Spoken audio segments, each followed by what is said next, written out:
सल्ली अला रसूलिल करीम अम्मा बाद फौज़ु बिल्लाहि मिनश शैतानिर रजीम बिस्मिल्लाहिर रहमानिर रहीम।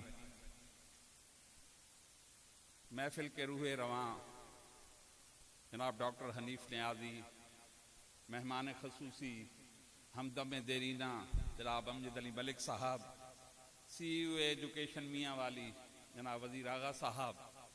और मियाँ वाली को खूबसूरत, बाशऊर और तालीम याफ्ता देखने वाले अहले दर्द, 1863 गदर बीते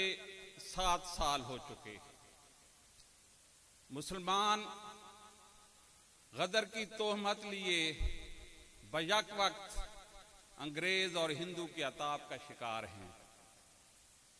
मुसलमान पस्तियों में अहलियाने बरे सगीर, जो मुसलमान थे बरे सगीर के, पस्तियों में जा चुके हैं। कोई रोशनी, सूरज की किरण नजर नहीं आती उनकी जिंदगी में। गाजीपुर, उस वक्त यूनाइटेड प्रोविंस, आज का उत्तर प्रदेश, शहर में एक मकान पर 10 दर्द दिल रखने वाले अहबाब इकट्ठे होते हैं और वहां पर साइंटिफिक सोसाइटी की बुनियाद रखी जाती है। उस साइंटिफिक सोसाइटी का मकसद ये है कि अंग्रेजी से साइंसी मज़ामीन का तर्जुमा करके मुसलमानों तक पहुंचाया जाए और मुसलमानों को तालीम की तरफ राग़िब किया जाए।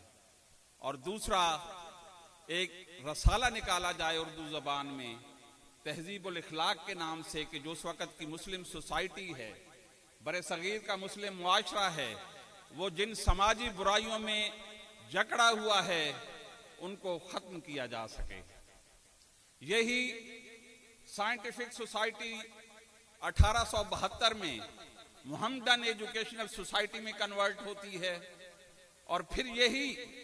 1885 में एंग्लो मोहम्मदन एजुकेशनल कॉन्फ्रेंस का आगाज करके स्कूल को कॉलेज में बदलती है और फिर कॉलेज जो है 1910 में यूनिवर्सिटी में बदलता है। और इसी के तालिब इल्म फिर 1940 के बाद करिया करिया जाकर मुसलमानों के लिए एक अलहदा मुल्क की तहरीक चलाते हैं और वो इल्मी तहरीक सियासी तहरीक में बदलकर मुसलमानों को 14 अगस्त 1947 को एक नया आजाद मुल्क देती है। वो शख्स जो 1863 में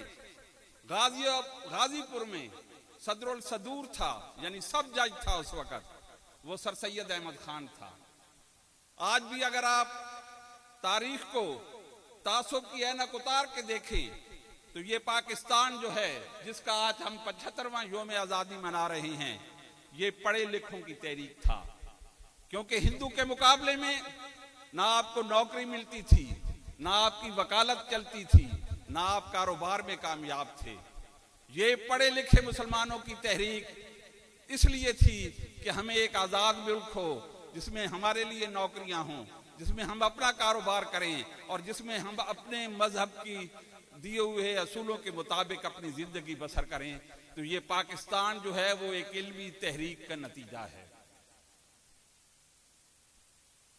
सर सैयद अहमद खान ने मुसलसल जो लिखा अपने जर्नल्स में, जो उन्होंने तर्जुमा किया अंग्रेजी से उर्दू में, तो उन्होंने सिर्फ एक ही बात लिखी कि ये तारीख और फितरत का सबसे बड़ा असूल है कि इस दुनिया पर सुपर पावर वो ही कौम रही है, वो ही मुल्क इस दुनिया के हुक्मरान रहे हैं जो अपने अपने दौर में साइंस और तालीम में सबसे आगे थे। मुसलमानों ने 12वीं सदी ईस्वी से लेकर 17वीं सदी ईस्वी तक 500 साल इस दुनिया को रूल किया है। और उस वक्त आपके स्कॉलर्स, आपके साइंटिस्ट, आपके जो है सोशल साइंटिस्ट, उनकी तहरीरें आज भी जो हैं वो यूरोप की यूनिवर्सिटियों में पढ़ाई जाती हैं। इब्ने रुश्द को अगर निकाल दिया जाए तो यूरोप क्या रह जाता है? कुछ भी नहीं है। आज भी अगर आप स्पेन जाएं, गरनाता और उंदलुस के महल देखें और वहां पर रोशनी का जो इंतजाम देखें, तो वो सिर्फ और सिर्फ आपको एक ही चीज बताते हैं कि मुसलमान किसी जमाने में साइंस के बेताज बादशाह हुआ करते थे। हमारे एक दोस्त खान जमान खान जिस जमाने में मैं लाहौर में जेर तालीम था, आजकल तो वो इंग्लैंड में होते हैं, उस जमाने में नेशनल कॉलेज ऑफ आर्ट्स, अब तो वो यूनिवर्सिटी बन गया है, उसके स्टूडेंट थे और उनका जो थीसिस था वो ये था कि उन्होंने बाकायदा स्पेन जाकर देखा था कि अगर दुश्मन आ रहा है तो उन्होंने ऐसा साइंसी तरीका दरियाफ्त किया हुआ था मुसलमानों ने कि सिर्फ 10 मिनट में जो है वो आपके दारुल हुकूमत में इतला हो जाती थी कि दुश्मन जो है वो अपना लश्कर लेकर आ रहा है। जब आपने तालीम और साइंस को छोड़ा तो आज आपका ये हाल है। हम रोजाना इसराइल को बद दुआएं देते थकते नहीं हैं, उसके टैंकों में कीड़े पड़ने की सुबह शाम दुआएं मांगते हैं और मांगनी चाहिए भी सही, लेकिन नवाबजादा नसरुल्लाह खान नासिर के कब कोई बला दुआओं से टली है। उस छोटे से रकबे के मुल्क में आज पूरे आलम इस्लाम से डबल जो हैं वो साइंस पीएचडी मौजूद हैं। उसकी वजह यह है कि हम लोगों ने इल्म, तालीम और साइंस का मैदान छोड़ दिया, और जब आप तालीम और साइंस में पीछे रह जाते हैं तो आने वाली कौमें आपको जो हैं वो कुचल कर गुजर जाती हैं। एक चीज कि ये मुल्क जो एक इल्मी तहरीक और सियासी तहरीक के नतीजे में वजूद में आया था, और जिसको एक इंग्लिस्तान से पढ़े हुए शख्स ने और म्यूनिख यूनिवर्सिटी से पीएचडी स्कॉलर ने जिसका ख्वाब देखा था, और एक बैरिस्टर ने जिसको उसकी ताबीर दी थी, उस ख्वाब की बदकिस्मती से जब ये मुल्क वजूद में आया तो तालीम इसकी तरजीह नहीं रही। कभी कुदरतुल्लाह साहब का शहाबनामा उठाकर पढ़िएगा, जिस जमाने में फालिज़ादा गवर्नर जनरल गुलाम मोहम्मद हर हफ्ते नई असेंबली तोड़कर जो है वो नई वजारत बनाता था, कुदरतुल्लाह साहब उसका प्रिंसिपल सेक्रेटरी था। कहते हैं मोहम्मद अली बोगरा को जब वजीरे आजम मुकर्रर किया गया और काबीना ने हल्फ उठा लिया तो थोड़ी देर बाद पर्सनल स्टाफ अफसर ने आकर बताया कि जनाबे वाला वजीरे तालीम का जो कलमदान है वो किसी को नहीं सौंपा जा सका, बराह मेहरबानी किसी को बुलाइए और तालीम का महकमा जो है उसे सौंपिए। फजलुर रहमान मशरकी पाकिस्तान से एक थे, पहली काबीना जो थी लियाकत अली खान की, उसमें वो वजीर तिजारत थे, वो एक पांव से लंगड़ा कर चलते थे। वो अभी जो है वो लंगड़ा कर जा रहे थे अपनी कार की तरफ कि उनको जबरदस्ती खींच के लाया गया और तालीम का कलमदान उनके सपुर्द किया गया। ये उस कौम का हाल था जो एक इल्मी तहरीक के नतीजे में जिन्होंने एक मुल्क जो है वो आजाद कराया था। और फिर ये खित्ता जहां पर आज हम खड़े हैं और जिसके बेटियों और बेटों के लिए बात कर रहे हैं, कभी गजेटियर पढ़िएगा अंग्रेजों के 1857 के गदर के बाद उन्होंने सोचा कि हमसे क्या गलती हुई है कि यहाँ के मकामी जो हिंदू और मुसलमान थे वो हमारे लिए बगावत के लिए उठ खड़े हुए हैं। तो उन्होंने कहा जी कि यहाँ के आपने रस्म और रवाज को नहीं जाना, यहाँ के रस्म और रवाज के मुतल्लिक आपने नॉलेज हासिल नहीं की। तो तब उनको ख्याल आया कि हर जिले का जो है वो गजेटियर मुरतब किया जाए कि वहाँ कौन कौन सी कौमें बसती हैं, उन कौमों के खसाइस क्या हैं, उन कौमों की खामियां क्या हैं और वो कौमें किस चीज में ज्यादा दिलचस्पी रखती हैं। तो फिर आपका जो है वो डिस्ट्रिक्ट का गजेटियर मुरतब किया गया। आप लोग बल्कि ये पूरा खित्ता मगरबी पंजाब का अगर आपको पढ़ाई में पीछे नजर आता है तो उसकी खास वजह अंग्रेज के वो गजेटियर हैं। जेहलम और चकवाल यहां पर आपने कोई सनत नहीं देनी, कोई नहर नहीं निकालनी, क्योंकि यहां से अंग्रेज की फौज के लिए जवानों की शक्ल में रॉ मटेरियल दस्तयाब हुआ करता था। मियां वाली यहां पे आपने कोई एजुकेशनल इंस्टीट्यूशन नहीं बनाने भी हैं तो मिडिल स्कूल या ज्यादा से ज्यादा 2-4 हाई स्कूल, क्योंकि आपका कॉलेज जो है वो 1952 में यहां पर बना है, जो आज आपका गवर्नमेंट पोस्ट ग्रेजुएट कॉलेज, अब तो उसका नाम उन्होंने तब्दील कर दिया है। वजह क्या थी कि मियां वाली से आपको फौज और पुलिस के लिए बंदे चाहिए थे और पुलिस वाले को ज्यादा पढ़ा लिखा नहीं होना चाहिए, ये अंग्रेज की सोच थी। तो आपने फिर देखा कि यही होना था, यही जगोजदल, यही खानदानी तनाजे, यही दुश्मनियां, यही कीकर का दरख्त जिसके लिए 8-8, 9-9 नौजवान जो हैं वो दोनों तरफ से कत्ल हो जाते हैं। क्योंकि तालीम आपको जो है वो रोशनी, सोच और शऊर दिया करती है। जब तालीम ना हो तो फिर इसी तरह कुत्तों और घोड़ों पर जो है वो आप करोड़ों रुपए खर्च करते हैं। कभी आपने सोचा है, अभी बात कर रहे थे फैसल शहजाद कि डॉक्टर साहब मूसे का इस्तारा इस्तेमाल करते हैं। मूसा अबरानी जबान का लफ्ज है और इसका मतलब है पानी से निकाला हुआ। क्योंकि हजरत मूसा अलैहिस्सलाम अल्लाह ताला के बरगुज़ीदा नबी, जब उनकी वालदा को खबर मिली कि फरौन हर उस मर्द बच्चे को कत्ल करा रहा है जो जमीन पर जो है वो जन्म ले रहा है, क्योंकि उसको ज्योतिषियों ने बता दिया है कि तुम्हारे इक़्तिदार को खतरा है जो वो इस सालों में पैदा होने वाले बच्चे से, तो उन्हें दरिया नील की मौजों के हवाले कर दिया। और किस्मत की बात कि उसी फरौन की मलकाए आसिया,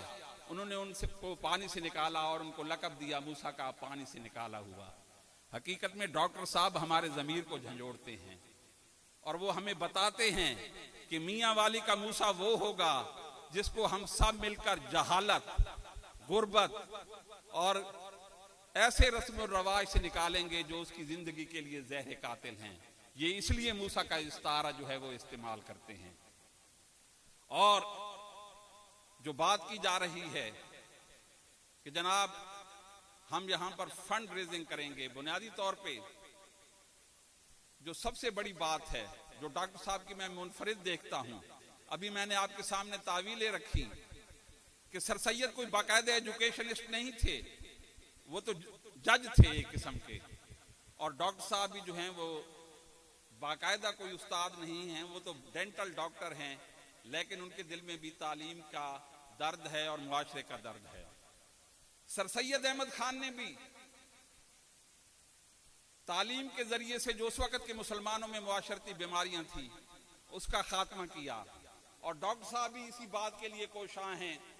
कि यहाँ के मियाँ वाली के मुआशरे में जो समाजी बुराइयां हैं उनका खात्मा किया जाए और इनकी सोच को जो है वो मुस्बित तरीके से इस्तेमाल किया जाए। लेकिन एक चीज ऐसी है जिसमें डॉक्टर साहब को सर सैयद अहमद खान पर फौकियत हासिल है कि सर सैयद अहमद खान लड़कों की तालीम के जितने हक में थे, लड़कियों की तालीम के उतने ही खिलाफ थे। लेकिन यहाँ पर हमारा डॉक्टर हनीफ नियाजी हमें आगे नजर आता है कि सर सैयद अहमद खान जो लड़कियों की तालीम के सख्त खिलाफ थे, डॉक्टर साहब लड़कियों की तालीम के हक में लड़कों से ज्यादा हैं। और ये बहुत जबरदस्त बात है, क्योंकि आप ये सब जानते हैं कि मर्द जब पढ़ता है तो सिर्फ एक शख्स पढ़ता है,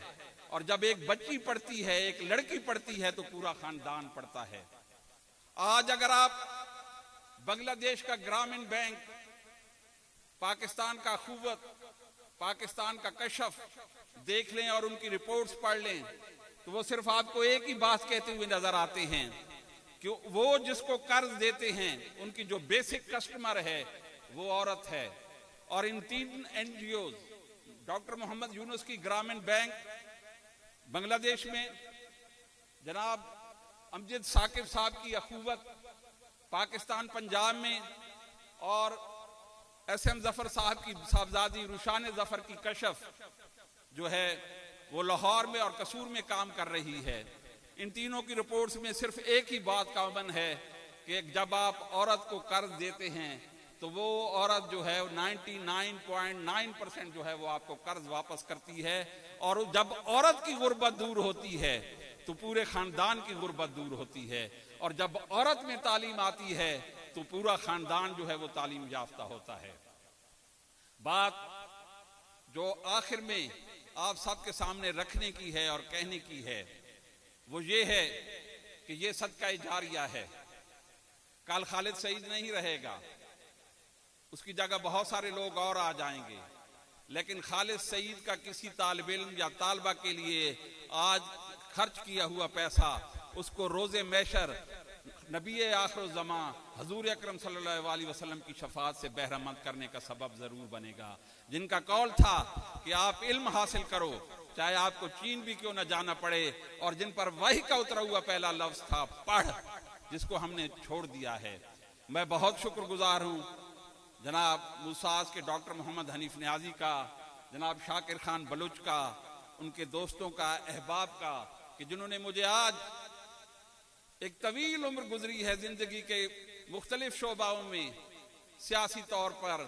समाजी तौर पर, अदबी तौर पर पाकिस्तान में हर शहर में मुख्तलिफ फोरम्स पर और कम्युनिटीज के सामने बात करने का अल्लाह ताला ने मौका दिया। लेकिन जो बात करके मैंने आज यहाँ पर खुशी हासिल की, शायद सारी जिंदगी मुझे उसका मजा हासिल रहेगा। बहुत शुक्रिया।